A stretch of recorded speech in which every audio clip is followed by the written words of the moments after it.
অভিযান উচ্ছেদ অভিযানের মতো হতে হবে।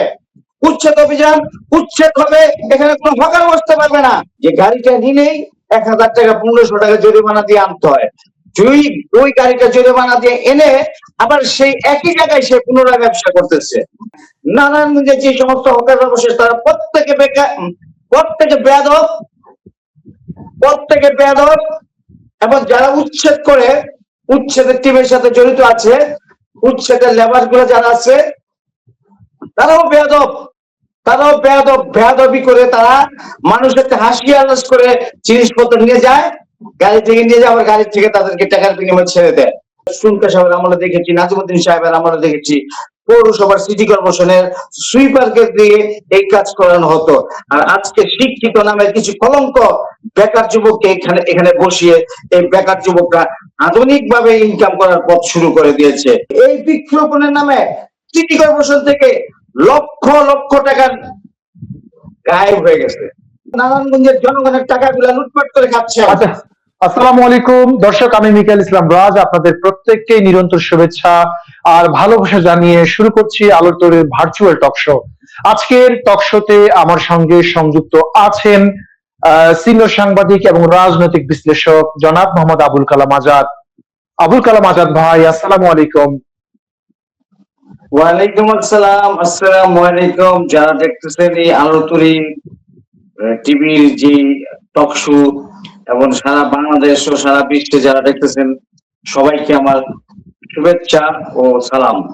আসসালামু আলাইকুম। দর্শক, আপনাদের সবাইকে সাদর আমন্ত্রণ জানাচ্ছি আজকের এই টক শোটি দেখার জন্য। আজকে আমরা একটি গুরুত্বপূর্ণ বিষয় খুব সংক্ষেপে আলোচনা করতে চাই। সেটি হচ্ছে নারায়ণগঞ্জ সিটি কর্পোরেশন এলাকাতে যে হকার উচ্ছেদের নামে নাটক চলছে, সেই নাটকের শেষ কোথায়, এই বিষয়টা নিয়ে আজকের এই ভার্চুয়াল টক শোতে আমরা আলোচনা করতে চাই। একে আজাদ ভাই, আমি আপনার কাছ থেকে জানতে চাই যে দীর্ঘদিন যাবৎ নারায়ণগঞ্জের সবচেয়ে বেশি একটা কমন সমস্যা হচ্ছে হকার।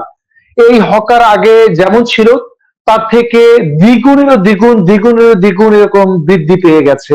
বিশেষ করে 5ই আগস্ট 2024-এর 5ই আগস্টের পর ইন্টারিম গভর্নমেন্টের আমলে এই হকার নারায়ণগঞ্জে এমন ভাবে হকার বেড়ে গেছে যেটা মানে কল্পনার বাহিরে। নারায়ণগঞ্জ সিটি কর্পোরেশনের পক্ষ থেকে হকার উচ্ছেদের নামে নানা রকমের অভিযান, নানা রকমের উচ্ছেদ অভিযান চলেছে। আমরা সেটি দেখেছি অতীতেও, বর্তমানেও দেখছি। এবং এই হকার উচ্ছেদ করতে গিয়ে আমাদের নারায়ণগঞ্জ সিটি কর্পোরেশনের সাবেক মেয়র ডক্টর সেলিনা হায়াত আইভি এই হকারদের মাধ্যমে, হকারদের দ্বারা হামলার শিকার হয়েছিল 2018 সালে সম্ভবত। সেটিও আমরা কিন্তু আজও কি বলবো আমাদের মনে আছে। তো এখন ইন্টারিম গভর্নমেন্টের পর বিএনপি সরকার ক্ষমতায় আসার পর বাংলাদেশের প্রত্যেকটি সিটি কর্পোরেশনে প্রশাসক নিয়োগ দিয়েছেন। এর ধারাবাহিকতা আমাদের নারায়ণগঞ্জ সিটি কর্পোরেশনে প্রশাসক হিসেবে রয়েছেন নারায়ণগঞ্জ মহানগর বিএনপির আহ্বায়ক অ্যাডভোকেট শাফাত হোসেন খান। তার নেতৃত্বে বেশ কিছুদিন আগে হকার উচ্ছেদ হয়েছে আনুষ্ঠানিকভাবে, এবং বেশ কিছুদিন সেটি বন্ধ ছিল। কিন্তু এরপরে দেখা গেল আবার সেই হকাররা রাজপথ দখল করে আবারও আগের মতন জমজমাট ভাবে রাস্তাঘাট দখল করে ব্যবসা বাণিজ্য করছে। তবে আগের থেকে এখন সবচেয়ে বেশি দেখা যাচ্ছে, যেটি মানে চোখে পড়ার মতো এবং যা মেনে নেবার মতো নয়। নারায়ণগঞ্জ শহরটি ছোট্ট একটি এলাকা, ছোট্ট একটি শহর। এই ছোট্ট একটি শহর যদি হকারদের দখলে থাকে তাহলে সে শহরটি আসলে কি শহর হিসেবে কি আপনি আখ্যায়িত করবেন, নাকি এটি একটি অন্য কি হিসেবে আখ্যায়িত করবেন, আমি আপনার কাছে একটু জানতে চাই। ধন্যবাদ আপনাকে। প্রশাসন, নারায়ণগঞ্জ সিটি কর্পোরেশন প্রশাসন যে উদ্যোগ নিয়েছে সেজন্য তাকে স্বাগতম, ধন্যবাদ, শুভেচ্ছা সবই দিলাম। কিন্তু তিনি যে লক্ষ্য নিয়ে নারায়ণগঞ্জে হকার উচ্ছেদের ব্যবস্থা করেছিলেন, যাদেরকে নিয়ে হকার উচ্ছেদের চিন্তা ভাবনা করেছেন, আসলে তিনি ভুল মানুষ নিয়োগ দিয়েছেন। তিনি যারাই এই সিটি কর্পোরেশনের প্রশাসক হিসাবে দায়িত্ব পালন করেন, তারা সবাই সরকারি গাড়িতে, দামি গাড়িতে চলেন। তাই জনগণের দুর্ভোগ তারা বোঝেন না, তাই জনগণের সমস্যা তারা বুঝেন না। তারা এই শহরে যখন নামেন এই দামি গাড়ি দিয়ে, তখন পুলিশকে বা তার নিজস্ব কর্মীকে সংকেত দেওয়া হয় সড়ক পরিষ্কার করে দেওয়া হোক। তাই ওই সময় প্রশাসক যখন সড়ক দিয়ে যাতায়াত করে, তখন সড়ক অটোমেটিকলি পরিষ্কার হয়ে যায়। তাই তারা মনে করে হয়তো বা সারাদিন আমার এই নারায়ণগঞ্জের বাসী, নারায়ণগঞ্জের জনগণ, নারায়ণগঞ্জের ভোটার সারাদিন এত সুন্দরভাবে যাতায়াত করে, সুন্দরভাবে চলাফেরা করে। আসলে কিন্তু তা না, আসলে তাকে ভুল বোঝানো হচ্ছে। তিনি ভুল দেখছেন। তিনি অফিস টাইমের বাইরে এসে এক পরিবেশ দেখেন, আর অফিসে থাকার পরে এই শহরের অবস্থা সম্পূর্ণ পরিবর্তন হয়ে যায়। তাই তাকে ধন্যবাদ দিতে পারছি না, কারণ তিনি এই সমস্ত ভলান্টিয়ার গুলাকে নিয়োগ দিয়েছেন, তারা হকারদের উচ্ছেদ করার নামে যে নাটক করে, এটা শুধুই মানুষকে লোক দেখানো নাটক। গতকালকে নারায়ণগঞ্জ হাই স্কুলের সামনে হকার উচ্ছেদ করতে এসছে তারা। তো হকার উচ্ছেদ করতে এসে তারা হকারদের ছাতি নিয়ে পালাচ্ছে। আরে ভাই, ছাতি নিয়ে পালাচ্ছিস কেন তোরা? তোরা তো তার মালামাল লুট, তার মালামাল যা আছে, টেবিল গাড়ি যা আছে সব নিয়ে গাড়িতে তুলবি, তোরা ছাতি নিয়ে পালাচ্ছিস। এই ছাতি গুলা আবার তাদের কাছ থেকে নিয়ে আসতে হয় 20-50 টাকা দিয়ে। এটা একটা ব্যবসা। এটা প্রশাসক যে হকারদেরকে রেখেছে, হকারদের একটা ব্যবসা হয়ে গিয়েছে।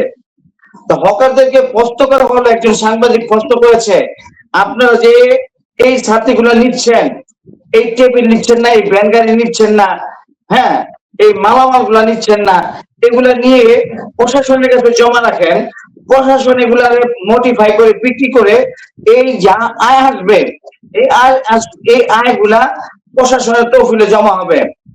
তখন ওই সরকারের রাজস্বের হাতে ওই ভলেন্টিয়ার গুলা সাংবাদিক সাথে বলে, আপনি কি জানেন? আপনি কে? আপনি কেন ভিডিও করতেছেন? আপনাকে ভিডিও করার অধিকার কে দিয়েছে?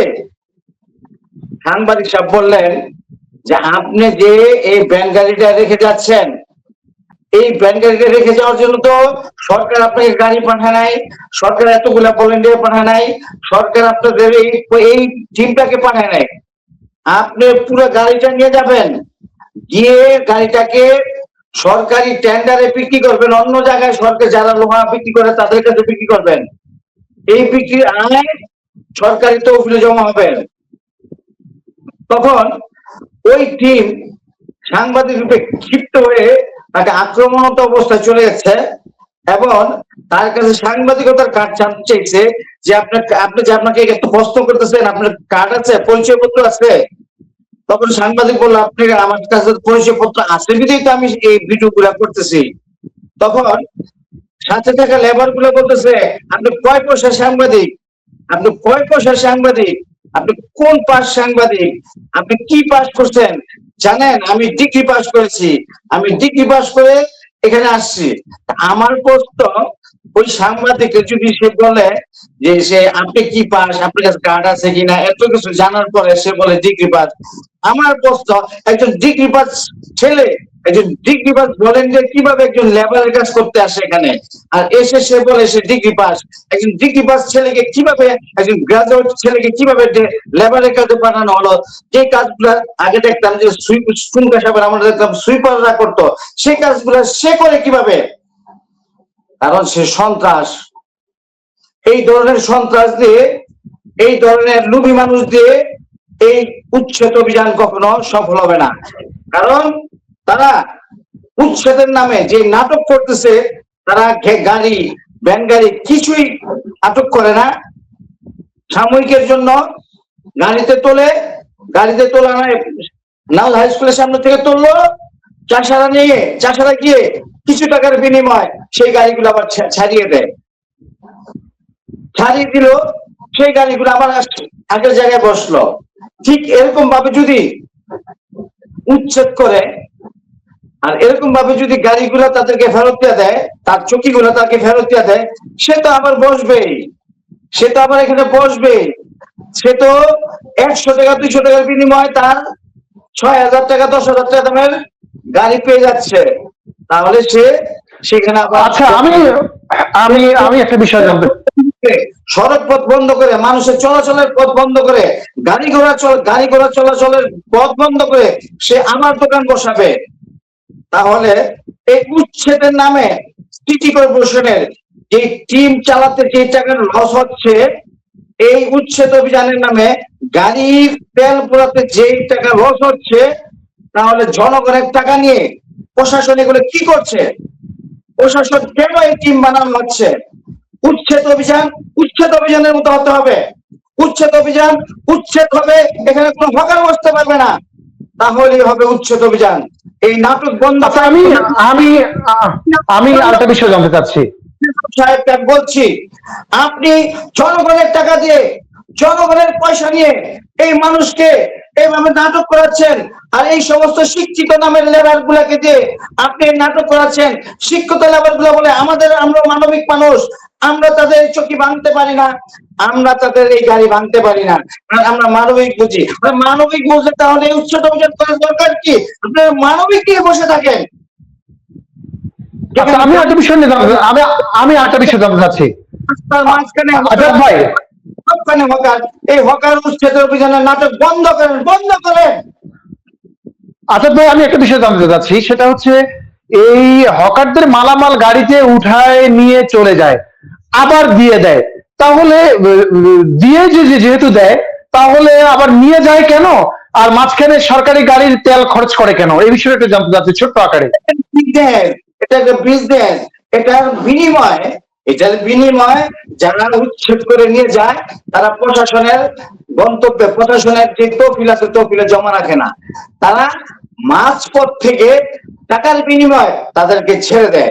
টাকার বিনিময় একটা ভ্যান গাড়ি নিলে 1,000 টাকা পায়, একটা ভ্যান গাড়ি নিলে, এরা সঠিক আমি সত্য প্রমাণ দিতে পারবো না, কিন্তু আমি নিজ কানে শুনেছি যে এনেছে, যে এই 1,000 টাকা খরচ করে এনেছে, এটা আমি নিজ কানে শুনেছি, কিন্তু সঠিক আমি জানি না, দেখি নাই, কিন্তু গরিবের মুখে আমি এটা শুনেছি যে গাড়িটা নিলেই 1,000 টাকা 1,500 টাকা জরিমানা দিয়ে আনতে হয়। ওই গাড়িটা জরিমানা দিয়ে এনে আবার সেই একই জায়গায় সে পুনরায় ব্যবসা করতেছে, তাহলে এর লাভ কি?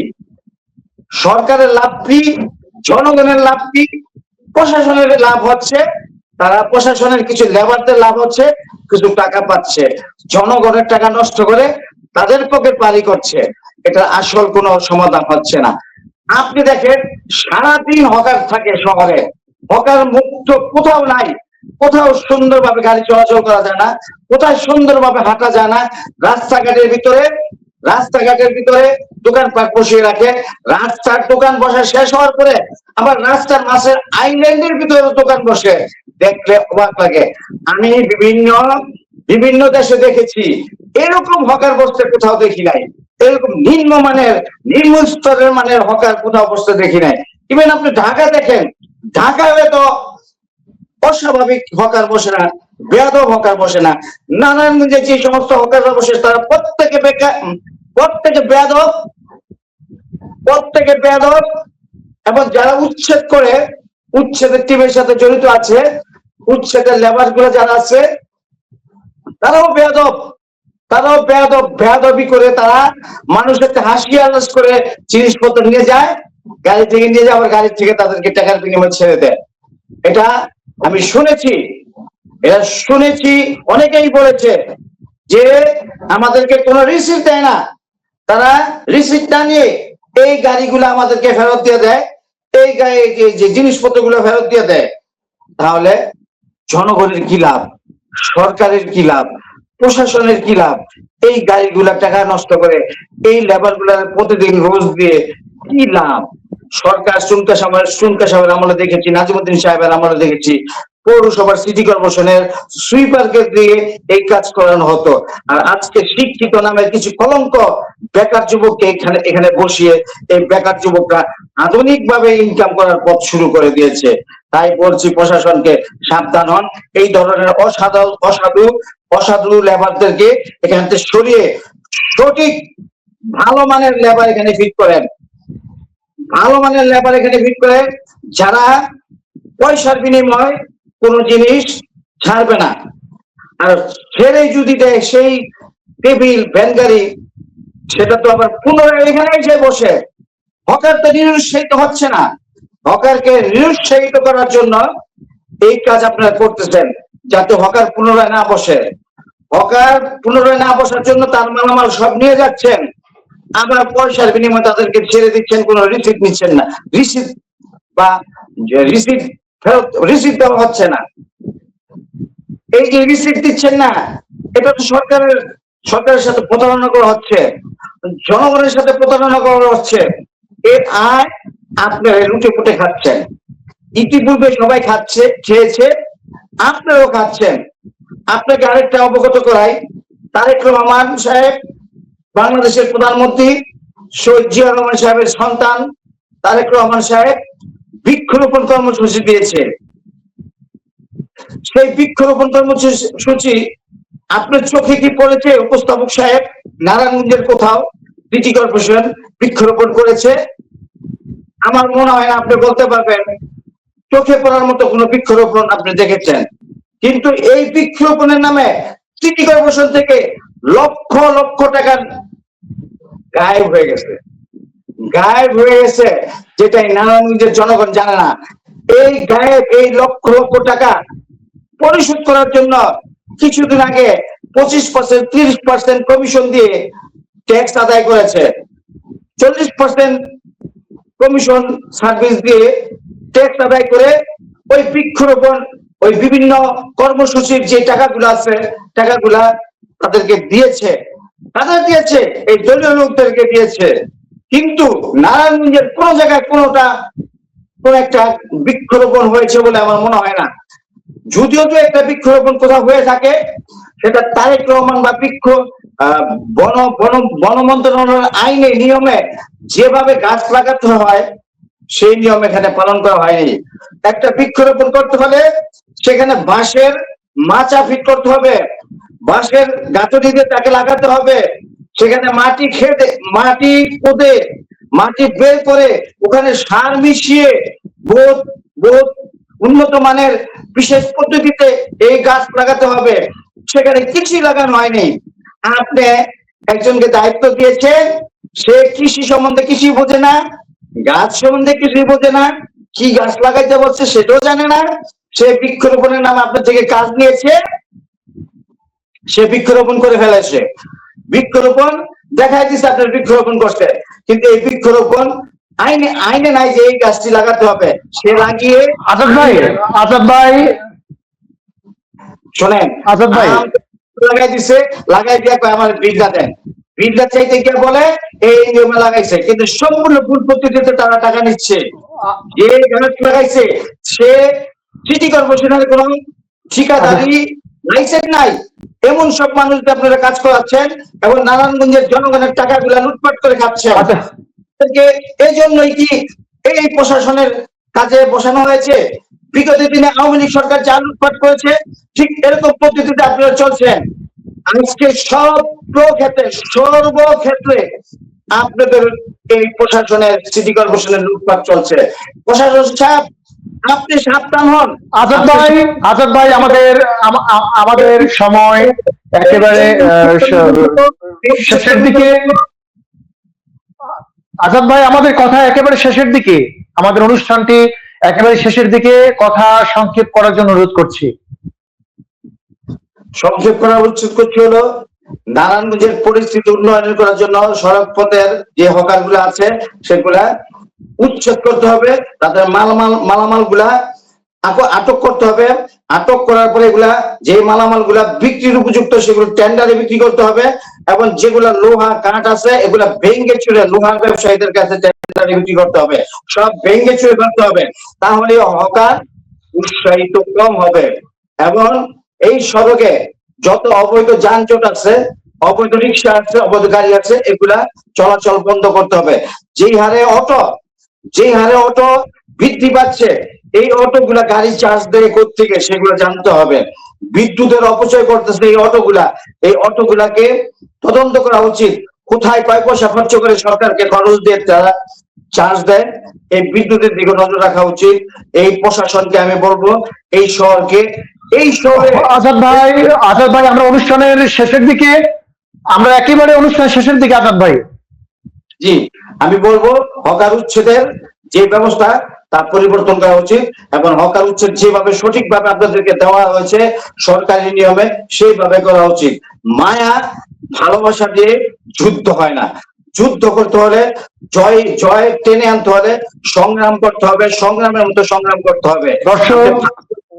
দর্শক আজকের ভার্চুয়াল টক শোটি এ পর্যন্ত। আগামী ভার্চুয়াল টক শোটি দেখার আমন্ত্রণ জানিয়ে আজকের মতো বিদায় নিচ্ছি। সবাই ভালো থাকুন, সুস্থ থাকুন এবং নিরাপদ থাকুন। আল্লাহ হাফেজ। আসসালামু আলাইকুম ওয়া রাহমাতুল্লাহ।